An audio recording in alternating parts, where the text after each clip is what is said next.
আলোক রসে মাতাল রাতে বাজিল কার বেনু, দোলের হাওয়া সহসা মাতে ছড়ায় ফুল রেণু।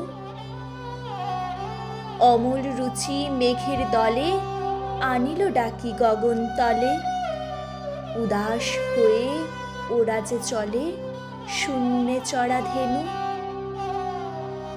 দোলের নাচে সে বুঝি আছে অমরাবতীপুরে, বাজায় বেনু বুকের কাছে বাজায় বেনু দূরে। সরম ভয় সকলি তেজে মাধবী তাই আসিল সেজে, সুধায় শুধু বাজায় কেজে মধুর মধু সুরে। গগনে শুনি একই কথা কাননে কি যে দেখি, একই মিলন চঞ্চলতা বিরহ ব্যথা একই।